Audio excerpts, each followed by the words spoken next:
Assalamualaikum warahmatullahi wabarakatuh. Perkenalkan, kami dari kelompok 5 akan mempresentasikan tentang kisah teladan Fatimah Az-Zahra dan Uwais Al-Qarni.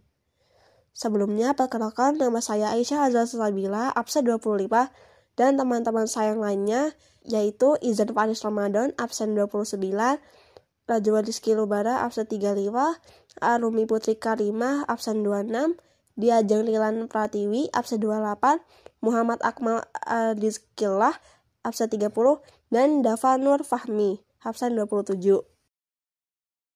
Fatimah binti Muhammad adalah putri Nabi Muhammad SAW dan Khadijah. Para ulama berbeda pendapat tentang tahun kelahirannya. Ada yang menyebut sebelum kenabian dan ada yang mengatakan setahun sebelum kenabian. Fatimah dikenal cantik, cerdas, sabar, taat kepada orang tua, dan mandiri. Sejak kecil, ia membantu ayahnya setelah ibunya wafat.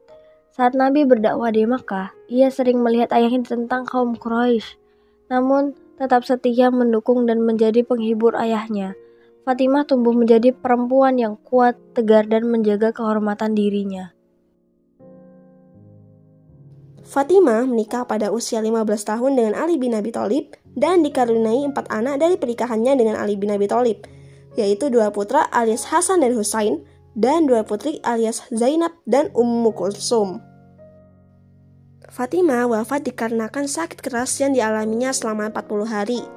Namun, banyak yang berpendapat mengenai kapan terjadinya Fatimah wafat. Namun, banyak mayoritas yang mengatakan bahwa Fatimah wafat pada malam Selasa pada 3 Ramadan tahun 11 Hijriah di usianya yang ke-28 tahun.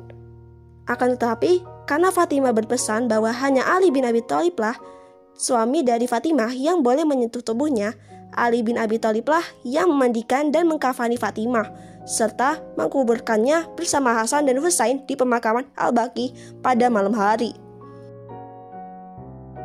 Keutamaan Fatimah Az-Zahra ada 4. Yang pertama, Rasulullah SAW bersabda, "Fatimah adalah sebagian daripadaku. Barang siapa ragu terhadapnya, berarti ragu terhadapku. Dan membohonginya adalah membohongiku." Hadis riwayat Bukhari. Yang kedua, Rasulullah SAW bersabda kepada Fatimah, "Tidakkah engkau senang jika engkau menjadi penghulu bagi wanita seluruh alam?" Hadis riwayat Bukhari. Yang ketiga, Rasulullah bersabda, "Wahai Fatimah, tidakkah Anda puas menjadi sayyidah dari wanita sedunia atau menjadi wanita tertinggi dari semua wanita umat ini atau wanita mukmin?" Hadis riwayat Bukhari Muslim. Yang keempat, Rasulullah bersabda, "Tokoh penghuni surga adalah Khadijah binti Khuwailid, Fatimah binti Muhammad, Maryam binti Imran, dan Aisyah binti Mazahim istri Fir'aun." Hadis riwayat Ahmad. Keteladanan Fatimatus Az-Zahra. Yang pertama, hidup sederhana dan bersahaja meski sering mengalami kekurangan. Yang kedua, tetap bahagia dalam rumah tangga, penuh kesetiaan hingga akhir hayat. Yang ketiga, sangat dicintai Nabi Muhammad SAW, dikenal sebagai putri yang sabar dan penuh kasih. Yang keempat, ahli hukum Islam dan perawi hadis yang terpercaya. Yang kelima, tokoh perempuan dalam masyarakat berakhlak mulia dan tidak sombong. Yang keenam, selalu mendukung perjuangan ayahnya, yaitu Nabi Muhammad SAW dan suaminya Ali bin Abi Thalib. Yang ketujuh, istri yang setia, tidak banyak menuntut meski hidup dalam keterbatasan. Abu Amru Uwais bin Amir Al-Qarni Al-Muradi adalah seorang tabi'in terkemuka dan sahabat Ali alaihissalam yang gugur sebagai syahid di barisan pasukan Ali dalam perang Siffin. Ia terkenal dengan kezuhudan dan ketakwaannya. Abu Amru Uwais bin Amir bin Jaza Al-Qarni Al-Muradi Al-Yamani berasal dari kaum Qoron, termasuk kabilah Yaman Bani Murad. Nama ayahnya adalah Amir, dan dalam sebagian referensi yang lain adalah Unais, Klalis atau Amru, dan cucu dari Jaza.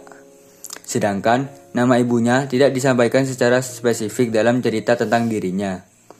Uwais lahir ketika peristiwa Rasulullah SAW hijrah ke Madinah. Uwais gugur sebagai syahid di barisan pasukan Ali alaihissalam dalam perang Siffin pada tahun 37 Hijriah. Pertemuan Umar bin Khattab dengan Uwais Al-Qarni. Setelah wafatnya Rasulullah, Khalifah Umar bin Khattab selalu mencari seorang tabi'in yang disebutkan oleh Nabi sebagai orang yang sangat mulia dan doanya mustajab, yaitu Uwais Al-Qarni. Nabi pernah berpesan kepada Umar, jika kamu bertemu dengan Uwais dari Yaman, mintalah ia memohonkan ampunan untukmu. Akhirnya, saat musim haji, Umar bertemu dengan rombongan dari Yaman dan menanyakan apakah ada di antara mereka yang bernama Uwais. Setelah bertemu, Umar memastikan identitas Uwais dengan beberapa ciri yang telah disebutkan Nabi. Berasal dari Qarn, berbakti pada ibu, dan memiliki bekas penyakit di tubuhnya.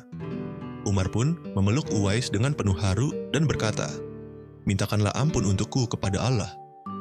Uwais yang sangat rendah hati, awalnya menolak karena merasa tidak layak, tetapi akhirnya memohonkan ampunan seperti yang diminta.